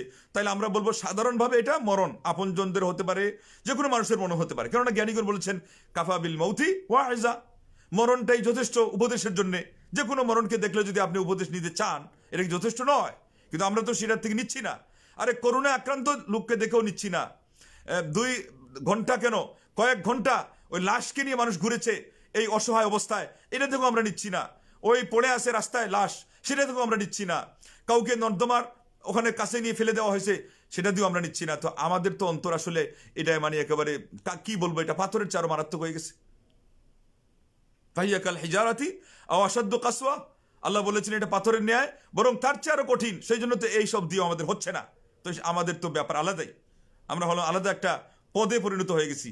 আল্লাহ আমাদেরকে হেদায়েত করুক, আল্লাহ আমাদেরকে হেফাজত করুক। তো সাধারণভাবে আমরা নিতেই পারি। আরেকটা হলো কামালুল আকলি, আপনার সুজ হয়েছে কিনা। এই জন্য তো 17 থেকে গোনা শুরু হয়ে গেছে আরেক দল, 17তে বুঝ পরিপক্ক হয়ে যায়। আজকাল তো দেখেন না 8 বছরেই কি সুন্দর সুন্দর কথা বলছে। আমাদের দেশে শুনলেন না আগে একজন সেজদা নামে কি 2তে পড়ে, সে তো 8-এর বেশি হয় নাই, করোনা ভাইরাস উপলক্ষে কত সমাধান দিচ্ছে। ইদানিং আরেকটার তথ্য পাওয়া গেল আমেরিকা থেকে, সে মাত্র 6-এ না ইয়েতে পড়ে, এটার বয়স ওইটাও 8 থেকে 9-এর বেশি না। কিন্তু গোটা বিশ্বকে কিভাবে সুন্দরভাবে পরিচালনা করা হবে সেইটার মানে আলহামদুলিল্লাহ দিক নির্দেশনা দিচ্ছে। লা ইলাহা ইল্লাল্লাহ।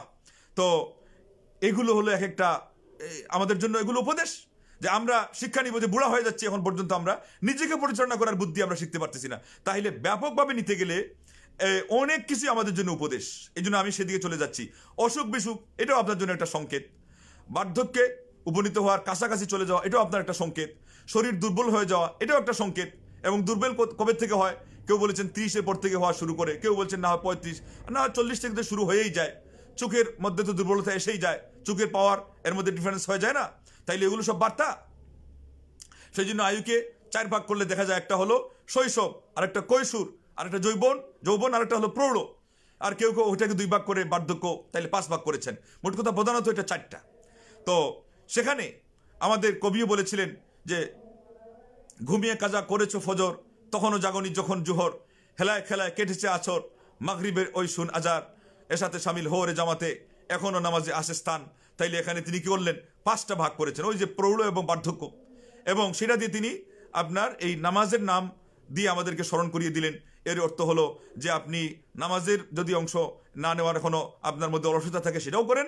আর উনি যেটা বুঝিয়েছেন যে আপনার জীবনের শুরুতে যদি দুর্বলতা থাকেও অন্তত শেষে আপনি এটাকে কি করেন? ক্ষতিপূরণ করেন। এগুলো হলো কবি নজরুলের শিক্ষণীয় বিষয়। আর আমাদের একজন বাঘা আপনাদের সামনে ইদানিং খুব ভাইরাল হচ্ছে, সে ওই কবি নজরুলের আর কোনো কবিতা পায় নাই, আমার নূর নবী হজরত। আপনাদেরকে আমি কয়েকদিন ধরে বুঝাচ্ছি যে ওর আসল চালাকি আপনাদের বুঝতে হবে। সে কবি নজরুলের এই কবিতাও দেখে নাই। মুসলিম আমি, সংগ্রামী আমি, আমি চির রণবীর, আল্লাহকে ছাড়া কাউকে মানি না, নারায়ে তাকবীর সেগুলো সে জানে না। আর হলো মারলাথি ভাঙরে তালা, হ্যাঁ, যত সব বন্দিশালা, আগুন জ্বালা, তার চোখে এগুলো পড়ে না। সে ওই নূর নবী হজরত, ও হলো আসলেই হলো দিন কানা মানে আপনারা বলেন দিনের সময় যে দেখে না, আর এ হলো ধর্মের দিক থেকে কানা। আমাকে মাফ করবেন কেউ যদি এটা বুঝতে এখনো দেরি হয় যে কেন এই সম্পর্কে তার ব্যাপারে এখন বলি। এখন বলার কারণ হলো এখনই তো এই জিনিসগুলো সামনে আসছে, তা না হলে ইসলামের পক্ষে একটা কথা বলার কারণে এটা তো ভালো, এটা তো কোনো সন্দেহ নাই। কিন্তু এটা বলতে গেলে যে আমাদের লোকজন উল্টা বুঝে গিয়ে ওটাকে ভাইরাল করা শুরু করছে। আগে যেমন একদলকে ভাইরাল করে মাথার উপরে উঠাই দিছে, এখন তাদের আলোচনায় আপনার এক মুহূর্তেই মিলিয়ন ছাড়িয়ে যায়। আর কত যোগ্য বিজ্ঞ প্রাজ্ঞ আলেমদের আলোচনায় দিনের পর দিন ভাই মানে সে ঘুরপাক খাচ্ছে নেটের মধ্যে 7 জন 6 জন, এটা কি লজ্জাস্কর নয়? আল্লাহর কাছে এটা জবাবদিহি করা লাগবে না? সেই জন্য এগুলো বলতে হয়। আরেকদল আছে যে অভিমান করে, নিজে বুঝে না আর অভিমান করে আলেমদের সাথে। আল্লাহ হেদায়েত করুক, আল্লাহ আমাদেরকে বুঝদান করুক। তো সে দিনের কানা, দিনের ক্ষেত্রে কানা। নূর নবী হযরত ওই যে নূর যে বলেছেন, ওই নূরের কারণে সেটা বলতেছে। এইভাবে তার আকীদাগত মারাত্মক যে ভুল, এগুলো কিছু আপনারা শুনেছেন, সময় সুযোগ হলে আরও শুনবেন।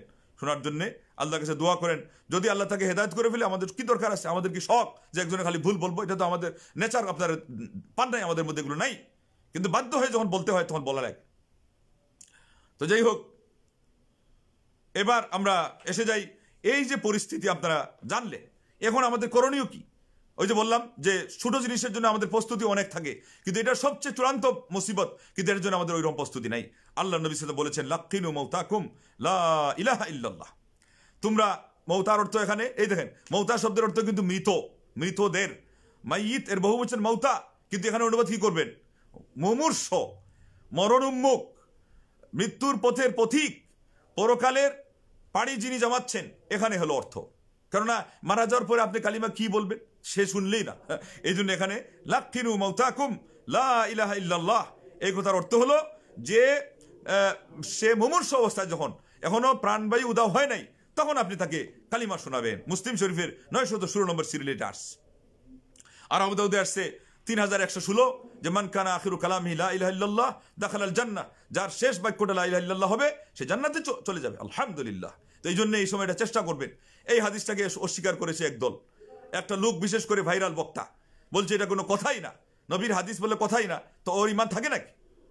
তো এগুলো তো বলতেই হবে, এদের সম্পর্কে মানুষকে সাবধান করতেই হবে, এ যতই ভাইরাল হোক না কেন, এবং যতই স্পষ্টকাজের কোনো পরিস্থিতিতে সেও তো ইসলামের পক্ষে অনেক জোরে জোরে কথা বলে, আর ওইগুলোর কারণে সে কিন্তু এত মূল্যায়ন পাইছে। ওইটা হেলিকপ্টার আগে পেয়ে গেছে, এটা এখন মানে আপনার 6 কোটি টাকা গাড়ি পেয়ে গেছে, 2টা বাড়িও পেয়ে গেছে, এই শুধুমাত্র ইমানের একটু জজবা দেখানোর কারণে। তো এই ধরনের সস্তা জজবা আমাকে দেখাইতে বলেন না কেন? ভাইরাল হতে কত সময় লাগবে? কিন্তু আমরাও তো জজবা দেখাই মাপ মতো, যেখানে ইসলাম কবুল করে সেটা কোনো মূল্য নাই। আমি বলছি না আমাকে মূল্য দেন, ওটা কথার মূল্য দেন। ওই সমস্ত বাতুলতার থেকে সরে আসেন, হকপন্থীদের কাছে আসেন, হকের কাছে এসে হক গ্রহণ করেন, সেটার কোনো মূল্য নাই। আর এই সমস্ত লোকজন ভাইরাল হওয়ার জন্য, ওই দেখেন কালকে একজন চিল্লাইলো আরেকজনের বিরুদ্ধে, আজকে আবার দুঃখ প্রকাশ করতেছে। এইভাবে ভাস্করদের বিরুদ্ধে কত আপনার লং জাপ হলো, এরপরে আবার স্বর নমনীয় হয়ে গেল। কিন্তু হকপন্থী আলিমদের তো স্বর মারা যাওয়ার আগ পর্যন্ত একটাই থাকে, আল্লাহু আকবার। এরপরে আপনাদের এটা চিনার কোনো মানে মানসিকতা আমরা দেখি না, এটা দুঃখ লাগে, বড় কষ্ট লাগে। আমাদের মধ্যে কোরআন সুন্নাহর মধ্যে গলাবাজি তারা করতে পারে, যারা যত বেশি ভাইরাল হয়েছে আপনাদের কাছে এরা চূড়ান্ত মুফতি হয়ে গেছে, অথচ প্রচুর পরিমাণে গ্যাপ তাদের ফতোয়ার মধ্যে। এই যে স্বাস্থ্যবিধির ক্ষেত্রে যেটা বললাম, মাস্ক ব্যবহার করা এবং ব্যবধান রেখে নামাজে দাঁড়ানো, এটা প্রচুর পরিমাণে গ্যাপ। এই ফতোয়া মারাত্মক ভুল করেছেন অনেক বক্তা, অনেক আলোচক, অনেক মুফতি, অনেক মুহাদ্দিস, কিন্তু তারা ওই মানের মুফতি না। আপনাদের কাছে এরা চূড়ান্ত মুফতি হবে শেষ। এখন আপনারা তো সঠিক কথাটা জানতেই পারছেন না, এটা দুঃখ লাগার বিষয় নয়। আর যাদেরকে আল্লাহ জ্ঞান দিয়েছেন তারা মানুষকে যদি না জানাইতে পারে, এটা তাদের খেয়ানত। আল্লাহর কাছে জবাবদিহিতার জন্য ফাঁসি কাছে ঝুলার একটা কারণ হবে, একটা অপরাধ হবে, এবং সেটা আপনাদের কাছে না পৌঁছতে পারার কারণে এই মানসিক কষ্টে তারা দিন পোহাবে, কষ্টে তাদের সময় অতিবাহিত হবে। আর কতজন না জানি হয়তো কষ্টের কারণে আরো কত কিছু বিপদ হতে পারে, অ্যাক্সিডেন্ট হতে পারে। আল্লাহ আমাদেরকে মাফ করুক, আল্লাহ আমাদেরকে হেদায়েত করুক, বুঝদান করুক। ভারসাম্য নিয়ে আসুন। আলহামদুলিল্লাহ, আল্লাহ পাক আপনাদেরকে যে জিনিসের সন্ধান দিয়েছেন, সন্ধানটাকে মনে করবেন না চূড়ান্ত, এটাতে আরো কিছু সময় দেন, আরো কিছু বোঝার চেষ্টা করেন। মনে করবেন যে এটাই শেষ নয়, এর সামনে আরো কিছু আছে, আরো অনেক কিছুই আছে। জ্ঞানীর এটা মুসা আলাইহিস সালাম এবং খিদর আলাইহিস সালামের ঘটনা জানলেই তো আপনি বুঝতে পারেন যে যেতটুকু আমাদের বাকি আছে ওইটাই মনে করতে হবে যে আরো বেশি, ওই সাগরটা আরো গভীর, ওটার পরিধি আরো লম্বা। তো এখানে কিছু কথা আছে, শেষে যদি লা ইলাহা ইল্লাল্লাহ বলে ফেলে আর তাকে বলবেন না, কেননা এরপরে যদি অন্য শব্দ বলে তাহলে কিন্তু ফজিলত শেষ। কেননা ফজিলত কি শেষ? লা ইলাহা ইল্লাল্লাহ হলে তার ঠিকানা জান্নাত। সেই সাথে মুহাম্মদ সালেহ আল উসাইমিন রাহিমাহুল্লাহ আশ-শারহুল মুমতি' এই কিতাবের 5 নম্বর খণ্ডের 177 পৃষ্ঠায় তিনি বলেছেন, 2 গ্রুপকে আপনি সুস্পষ্টভাবে বলতে নির্দেশ দিতে পারবেন। একটা হলো কাফির, আর একটা হলো পাকা ইমানদার। যে বলো, লাক্কিনুর অর্থ এখানে বলো, এটা 2 গ্রুপের ক্ষেত্রে প্রযোজ্য যে লা ইলাহা ইল্লাল্লাহ বলো। কেন? ওই কাফিরকে বললেও কোনো ক্ষতি নাই, লাভ হলে হলো, না হলে নাই। আর যিনি শক্ত ইমানদার, ওনারও ক্ষতির আশঙ্কা কম, তাতে যদি বলে ফেলে তাহলে লাভ হলো। আর এর বিপরীতে দুর্বল ইমানদারকে যদি আপনি পিড়াপিড়ি করেন, আর সে যদি বলে যে না না বলতে পারবো না, কারণ মানুষ অসুস্থ হলে, মানুষ একটু কষ্টের মধ্যে থাকলে এদের ধৈর্য কম থাকে, ওই সময় বিরক্তির কোনো শব্দ বলে ফেললে একেবারে সব শেষ হয়ে গেল, কারণ বলছে না কিন্তু ভিতরে আসে, এটা তো কাজ দিবে, আজ হোক কাল হোক। আর যদি সুস্পষ্টভাবে অস্বীকার করে ফেলে সব তো চলে গেল। এই দেখেন এখানে কিন্তু বুঝের বিষয় আছে। এই যে কথাটা যে আলিম বললেন, এই কথা এত বড় আলেম না হলে আমাদের পর্যায়ের আলিমরা কি আপনাদেরকে এই ব্যাখ্যা দিতে পারবে? কি আমাদের আগ পর্যন্ত এই হাদিস থেকে শব্দ থেকে সে পাবে কোথায়? লাক্ষিণু তো একটাই শব্দ, এখানে তো পার্থক্য করা হয় নাই। কাফির এবং মুমিন তো দূরের কথা, দুর্বল এবং সবল ইমানের মধ্যে পার্থক্য করা হয় নাই। কিন্তু আলেম ছিলেন ওই মানের আলেম যে এই যুগে এসেও তাদেরকে মুজতাহিদ বলা যায়, সেই ধরনের আলেম। সেই জন্য তাদের ব্যাখ্যা আপনাদেরকে নিতে হবে। এবং যেই সমস্ত আলেমরা ঘেটে ঘেটে তারা কিতাব পড়ে আরবি বুঝে, আর ওর মোকাবেলায় কিছু মুফতি আছে এরা আরবি 2 লাইন বুঝতে পারবে না, হাদিস হয়তো অনুবাদ করতে পারবে, পারলেও তো ওইরকম আদামাটা মানে ভাষা আক্ষরিক অনুবাদ মুফতি হিসাবে যে নাম দিয়ে দিল। ফেকার কিতাবগুলোর যদি বিশেষ করে পুরাতন কোনো কিতাব নিয়ে আসা হয় তাইলে তার রাত চলে যাবে, একটা শব্দের ব্যাখ্যা পর্যন্ত করতে পারবে না, আর চূড়ান্ত মুফতি তাকে আর নাম দিয়ে দেওয়া। বলেছেন দুর্বল ইমানদারকে এটা বলা হবে না, কারণ সে যদি অস্বীকার করে ফেলে সব চলে গেল, তাকে শুধু স্মরণ করে দিতে হবে। শেখ বিন বাজ রাহিমাহুল্লাহ নূরুন আলা দারব এটা 14 খণ্ডের 202 পৃষ্ঠায় বলেছেন যে এটা হলো হাত্তা ইউনিসাহু ইউআন্নিসাহু ওয়া ইউযাক্কিরুহু বিল্লাহ। শুধুমাত্র দুর্বল ইমানদারকে সে না, এটা অন্য শব্দ, অন্য বিষয় বলছেন সূরা ইয়াসিন সম্পর্কে। মারা যাওয়ার আগে সূরা ইয়াসিন পড়া এটা সাহাবা তাবিন থেকে আসছে, বিশুদ্ধ কোনো হাদিসে আসে নাই। সেটা কথা উনি বলেছেন যে ইয়াসিনও পড়তে পারে অথবা ইয়াসিন ছাড়া অন্য জায়গা থেকে পড়তে পারে, যাতে করে ওই মানুষটাকে আল্লাহর সাথে সম্পৃক্ত করতে পারে, আল্লাহর প্রতি তার আসক্তি বাড়াইতে পারে, অনুরাগী করতে পারে, আল্লাহর কথা স্মরণ করিয়ে দিতে পারে। কোরআন তিলাওয়াত শুনে একজন মানুষের অন্তর কি হবে? নরম হবে। তিনি সেই কথাটা বলেছেন। তার মানে মারা যাওয়ার আগে বেশ থেকে বেশ সূরা ইয়াসিন পড়া যাবে, মারা যাওয়ার পরে না। এটা আগে একদিন আলোচনা করা হয়েছে, ওইদিকে সময় দিচ্ছি না। আর মারা যাওয়ার আগে যেটা পড়া যাবে এটা কোনো শর্ত নয়, বিশুদ্ধ হাদিস হিসাবে নয়, কিছু সালাফদের আমল হিসাবে আপনি নিতে পারেন। এবং বিন বাস্তব বলে দিলেন সূরা ইয়াসিন দিতে হবে এমন শর্ত নয়, যে কোনো জায়গা থেকে আপনি পড়তে পারেন।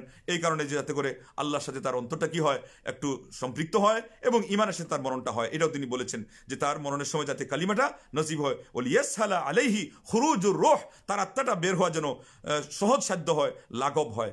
লিতানজিলা আর রাহমাহ ওয়াল বারাকা, যেন আল্লাহর পক্ষ থেকে রহমত এবং বরকত নাজিল হয়। কারণ কোরআন তিলাওয়াতের এখানে বৈঠক হয়ে গেল, মাহফিল হয়ে গেল, সেই জন্য তিনি এটা বলেছেন। আল্লাহু আকবার। আর ওই কথাটা যেটা আসছে তাও সাহাবা তাবিঈন থেকে, এটা হলো মুসনাদ আহমদের 17010 সিরিয়ালে এই হাদিসটা পেয়ে যাবেন। কিন্তু মারা যাওয়ার পরের যেটা বলা আছে এটা কিন্তু হাদিস একেবারে দুর্বল, এটা কিন্তু গ্রহণযোগ্য না। এবং শেখ সালেহ আল উসাইমিনের কথাটা ব্যাখ্যা এটা মনে রাখবেন, শারহুল মুমতি' জাদুল মুস্তাকনি এই কিতাবের ব্যাখ্যার মধ্যে এই কথা বলেছেন। ওই যে হাওলা যেটা আছে 5ম খণ্ডের 177 পৃষ্ঠায় এই কথাটা আপনারা পাবেন। তো যাই হোক, আমরা এখন দেখলাম যে এই জিনিসগুলো আমাদের বুদ্ধিমানের কাজ করতে হবে। এই মুমূর্ষু মানুষের সামনে গিয়ে বসে থাকলে এমনি হবে না। ঠিক তদ্রুপ আমরা অনেক সময় মনে করি কি মৃত্যুর লক্ষণ কেউ যদি ডাক্তারের ঘোষণার মাধ্যমে পায় অথবা ওই লোকের মুখ থেকে কিছু শুনে, তখন ওই প্রস্তুতিমূলক কিছু কাজ করে। লা ইলাহা ইল্লাল্লাহর কথা দুর্বল ইমানদার হলে অন্তত মানে আগ্রহ দেখাবে নিজে। দুর্বল ইমানদার সামনে কি করবে তাইলে? লা ইলাহা ইল্লাল্লাহ, লা ইলাহা ইল্লাল্লাহ শব্দ না জানি নাই, আমি সামান্য একটা দেখেছি, ওটা দেখে বললাম যে ওইটার থেকে আমাদের আপনাকে বলতে হবে। মানুষ যখন কঠিন কোনো রোগ আক্রান্ত হয়, আমাদের এটার কোনো লক্ষণ তো আমরা জানবো না, মৃত্যুর লক্ষণ কোনটা আর সাধারণ রোগ কোনটা। তো আপনি ওই সময় থেকে লা ইলাহা ইল্লাল্লাহ পড়তে থাকেন, সমস্যা কি? লা ইলাহা ইল্লাল্লাহ তো খালি মারা যাওয়ার আগে যে পড়তে হবে তা তো না, এটা তো আগেও পড়া যায়। আর লা ইলাহা ইল্লাল্লাহ যথেষ্ট। এখানে আরেকটা মাসআলা, লা ইলাহা ইল্লাল্লাহ যথেষ্ট, এখানে মুহাম্মদুর রাসূলুল্লাহ শর্ত নয়। কেননা মোহাম্মদ রসুল্লাহ ওটা লা ইলাহা ইল্লাল্লাহর ভিতরে আছে, ওটা ওই মোহাম্মদ সালেহ উসাইমিন রাহিমাহুল্লাহ ওই যে ফতোয়ার যে হাওলা দিয়েছি শারহুল মুমতি' এর মধ্যে কথাগুলো বলে দিয়েছেন। অথচ আমাদের সমাজে এটাকে নিয়ে 2টা বই আছে বিপরীতমুখী। লা ইলাহা ইল্লাল্লাহর জিকির হবে কি হবে না, লা ইলাহা ইল্লাল্লাহ মুহাম্মদুর রাসূলুল্লাহ এটার কালিমা হিসাবে বলা ঠিক হবে না, শিরিক হয়ে যাবে। আলেম না তুমি এগুলো বলো কেন? লা ইলাহা ইল্লাল্লাহ মুহাম্মদুর রাসূল একসাথে লিখলে বলে শিরিক হয়ে যায়। মসজিদে মেহরাব ভেঙে ফেলতেছে, ওইদিকে লোকজন বলতেছে এরা হলো লামাযহাবী, এরা হলো লা ইলাহা ইল্লাল্লাহ কালিমা বিরোধী, কালিমা বিদ্বেষী। কেন? তোমার ইলম নাই, তুমি এখানে ভাঙতে গেছো কেন? জিকিরে ওটা আসবে না লা ইলাহা ইল্লাল্লাহ মুহাম্মদুর রাসূলুল্লাহ, কেন এখানেই বলা হচ্ছে লা ইলাহা ইল্লাল্লাহর ভিতরে মুহাম্মদুর রাসূলুল্লাহ শামিল। সেই জন্য জিকিরের ক্ষেত্রে এবং মারা যাওয়ার ক্ষেত্রে লা ইলাহা ইল্লাল্লাহ বলে ফেলেই যথেষ্ট, কিন্তু মুসলমান হওয়ার ক্ষেত্রে মুহাম্মদুর রাসূলুল্লাহ আনতে হবে। আবার এখানে আরেকটা মাসআলা হলো যে শুধু মুহাম্মদুর রাসূলুল্লাহ যদি বলে মারা যাওয়ার সময় হবে না, কারণ এই জায়গার মধ্যে লা ইলাহা ইল্লাল্লাহ অন্তর্ভুক্ত না, কিন্তু লা ইলাহা ইল্লাল্লাহর মধ্যে মুহাম্মদুর রাসূলুল্লাহ অন্তর্ভুক্ত। এটা কে জানাবে? আর আলিম ছাড়া কার কাছ থেকে আপনি বুঝতে পারবেন এত সুন্দর ব্যাখ্যা? আল্লাহু আকবার। ততএব এই জিনিসগুলো ভালো করে জানতে হবে। তো এইভাবে করে আমরা আরেকটা জিনিস জানলাম যে আল্লাহর নবী সাল্লাল্লাহু আলাইহি ওয়াসাল্লাম বলেছেন যে আমরা কি করব, যখন আমরা দেখবো যে কোনো মানুষ অসুস্থ অথবা বুঝবে যে তার কাছে মৃত্যু উপস্থিত হয়ে গেছে, ফাকুলু খাইরা, তার সামনে ভালো কথা বলতে হবে, ভালো জিনিসগুলো স্মরণ করাইতে হবে, আল্লাহর নিয়ামতের কথা স্মরণ করাইতে হবে, যাতে আল্লাহ সম্পর্কে তার সুধারণা আসে, কোনো ধরনের কটূক্তি কোনো মুখ দিয়ে বের না হয়, বিরক্তি না আসে মনের ভিতরে। ফাইনাল মালাইকাতা ইউআমিনুনা আলা মা তাকুলুন, আল্লাহু আকবার। কেননা তোমরা যা বলো ফেরেশতারা এটার উপর আমিন বলে।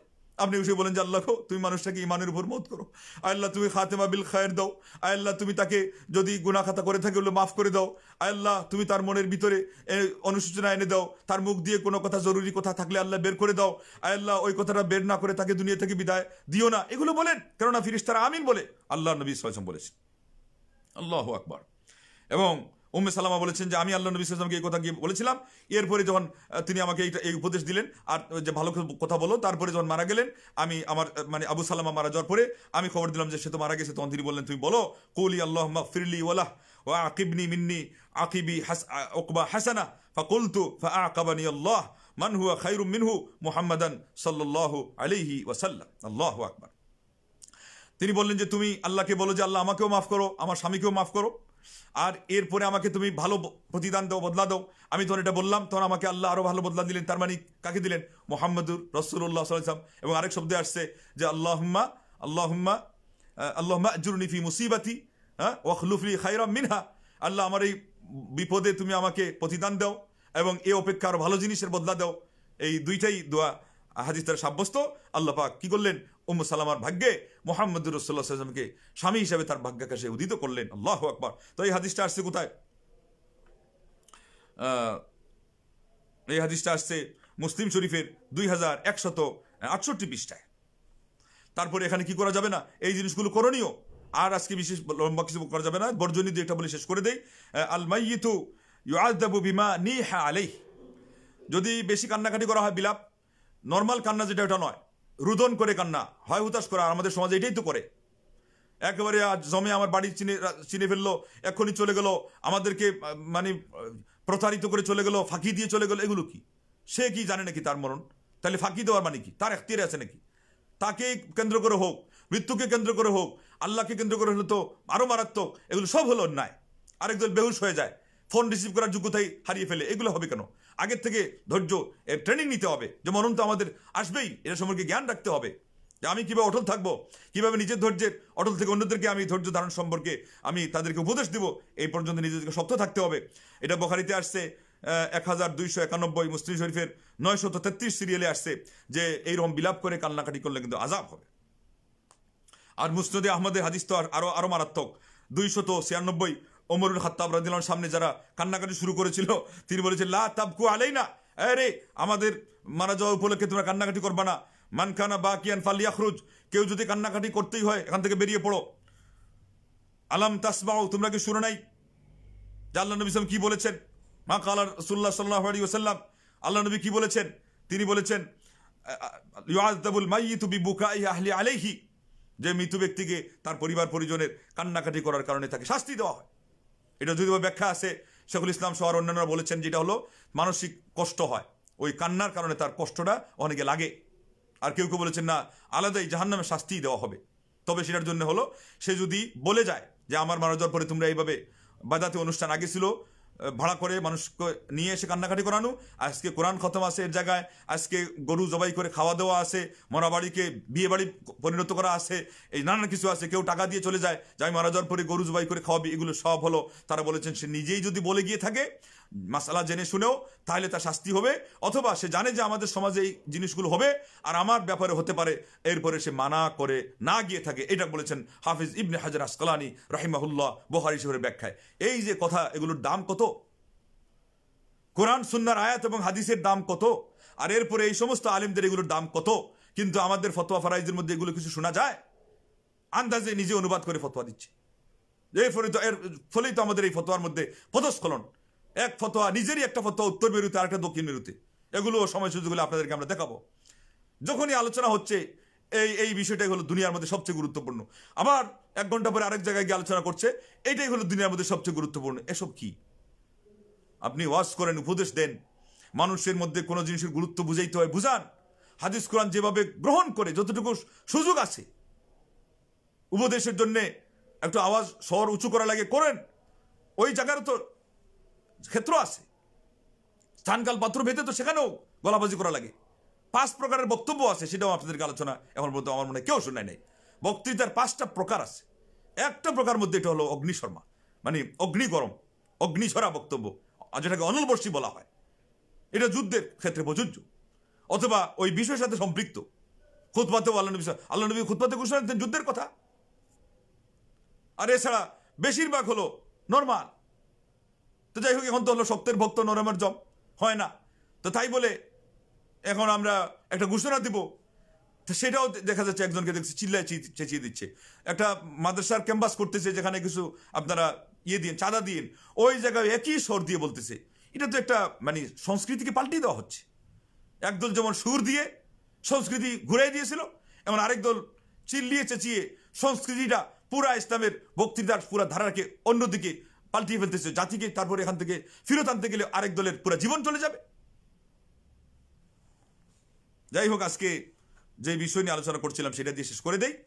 সূরা আল ইমরানের 102 নম্বর আয়াতে আল্লাহ বলছেন, আউযু বিল্লাহি মিনাশ শাইতানির রাজিম, ইয়া আইয়ুহাল্লাযীনা আমানুত্তাকুল্লাহা হাক্কা তুকাতিহি ওয়া লা তামুতুন্না ইল্লা ওয়া আনতুম মুসলিমুন। ও হে মুমিন সম্প্রদায়, তোমরা আল্লাহকে ভয় করার মতো ভয় করো, আর মুসলমান না হয়ে তোমরা মারা যেও না। তাইলে বোঝা গেল, যেহেতু মৃত্যুর কোনো ওয়ার্নিং নাই, এসে গেলে সে কাউকেই সময় দেয় না।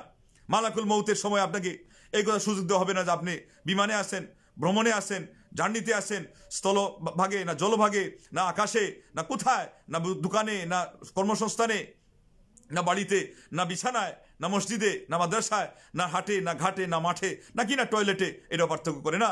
অতএব ওয়ালা তামুতুন্না ইল্লা ওয়া আনতুম মুসলিমুন, এর অর্থই হলো, আর আমরা কখনো জানি না, সেটাও জানি না এবং সময় দেওয়া হয় না, এর অর্থ হলো সার্বক্ষণিক আমাদেরকে প্রস্তুত থাকতে হবে যে মরণ যখনই আসে আমাকে যেন ইসলামের উপরে পায়। এটাই হলো এই আয়াতের সঠিক ব্যাখ্যা। আল্লাহ, তুমি আমাদেরকে কথাগুলো বুঝে অনুধাবন করে ইমানের উপর অনড় থাকার তৌফিক দান করো। আল্লাহ, সদা সর্বদা মৃত্যুর জন্য প্রস্তুতি নিয়ে থাকতে পারে আমাদেরকে তুমি তৌফিক দান করো। প্রকৃতপক্ষে তোমাকে ভয় করতে পারি, তুমি যেমন বলেছো ভয় করার মতো ভয়। আল্লাহ, তোমার ভয় করার মতো ভয় তো আমাদের পক্ষে সম্ভবই না, তারপরেও সাধ্য পক্ষে যেন আমরা চেষ্টা ত্রুটি না করি, উদাসীন না হয়ে যাই। আল্লাহ, আমরা যেন মৃত্যুটাকে বিস্মিত হয়ে না থেকে যাই, এবং আমরা যেন স্বেচ্ছাচারী না হয়ে যাই। আজকে আমাদের স্বেচ্ছাচারিতার শেষ নাই। কি আলেম, কি অনালেম, কি ধর্মীয় ক্ষেত্রে, কে তার বাহিরে, কি ওয়াজের মঞ্চে আজকে প্রচুর পরিমাণে স্বেচ্ছাচারিতা। কোনো জায়গায় আংশিক, কোনো জায়গায় ঢালাও ভাবে, কিন্তু স্বেচ্ছাচারিতা আসেই আছে। এগুলোর থেকে তো মুক্তি পাওয়া লাগবে, উদ্ধার পাওয়া লাগবে। তা না হলে নিজেই তো বাঁচার পথ করলাম না। জাতিকে আমি কিভাবে বাঁচার জন্য এত নসিহত খয়রাত করতে পারছি? নসিহত খয়রাত করতে হবে। এর আগে নিজেকে ক্লিন হওয়ার জন্য পারতপক্ষে মৌলিক যে জিনিসগুলো, সেগুলোকে আয়ত্ত এনেছো সেটা করতে হবে। আল্লাহ, তুমি আমাদেরকে বুঝ দাও। আল্লাহ, তুমি আমাদের গুনাহ মাফ করে দাও। আল্লাহ, কোভিড-19 শেষ না হতেই আবার 20 এসে যাচ্ছে। আল্লাহ, সবগুলো থেকে আমাদেরকে তুমি রেহাই দাও। আল্লাহ, আমাদের আদর্শিক সেই করোনা থেকে, এই ভাইরাসগুলো থেকে আমাদেরকে উদ্ধার করো। আল্লাহ, আমাদের ইমানে, আকিদায়, আমাদের আমলে, আমাদের জ্ঞান চর্চায়, আমাদের অধ্যাবসায়, আমাদের আলোচনায়, আমাদের দাওয়াতে, আমাদের জিহাদে, আমাদের প্রোগ্রামে, আমাদের প্ল্যানিংয়ে, আল্লাহ, এগুলোর মধ্যে যত খাদ এবং যত দাগ, যত ধরনের গ্যাপ ঢুকে গেছে, আল্লাহ, এগুলোকে সংশোধন করার তৌফিক দান করো। আল্লাহ, আমাদের স্বদলীয়, বিরোধী দলীয়, আল্লাহ, আমাদের স্বজাতীয়, বিজাতীয় যেগুলো সমাজের মধ্যে হচ্ছে, যেগুলোর যেভাবে প্রতিবাদ করার দরকার, সার্বিকভাবে আমাদেরকে সেগুলোর প্রতিবাদ করার তৌফিক দান করো। আল্লাহ, আমাদের আয়ু কিছু বৃদ্ধি করে দাও, যাতে করে এই কাজগুলো আমরা করে যেতে পারি। আল্লাহ, জাতির সামনে আমরা সঠিক ইসলামের চিত্র তুলে ধরতে পারি, সঠিকভাবে, ভারসাম্যপূর্ণভাবে। আল্লাহ, তুমি আমাদেরকে সেই তৌফিক দান করো। জ্ঞানের গভীরতা দাও আল্লাহ, জ্ঞানের মধ্যে ভারসাম্যতা দাও আল্লাহ, আমাদের আলোচনার মধ্যে আল্লাহ সেই সমৃদ্ধি দাও, আমাদের কোয়ালিটি দাও, আমাদের মান সম্পন্ন কথা বলার তৌফিক দাও। এবং স্থান কাল পাত্র ভেদে कौन सी बात कही कैसे कही जाती है, ये सलीका हो तो बात सुनी जाती है। যেই কথা যেই জায়গায় যেভাবে উপস্থাপন করা হয় সেইভাবে যদি উপস্থাপন করা যায়, তাইলে কথার গ্রহণযোগ্যতা পায়। আজকে আমাদের হলো উল্টা পাল্টা, আজে বাজে যে কোনো প্রকারণে বললেই বেশি গ্রহণযোগ্যতা পেয়ে যায়। তো সেটার মূল্য এই জাতি বুঝবে কখন? এটা তো হয়ে যাচ্ছে এইরকম। এখন যেমন ফেসবুকের মধ্যে একদল যত আগর বাগর তগরনগর হাবি জাবি বলতে পারবে, এ দেখা যায় ভাইরাল হচ্ছে, কারণ মানুষ ওগুলো দেখার পছন্দ করে, এদের তো কোনো কাজ নাই। তো ঠিক তো ধর্মীয় ক্ষেত্র যে কোনো আজগুবি সিস্টেম নিয়ে আসতে পারলো, যে কোনো একটা আজগুবি ফতোয়া মারতে পারলো, যে কোনো একটা নতুনত্ব খালি যে কোনো ভাবে জেনে প্রকারণে আনতে পারলো। মানুষ বললো যে হ্যাঁ চাচা তো এবার বাজার জমাই দিল। এটা কি নাটক নাকি?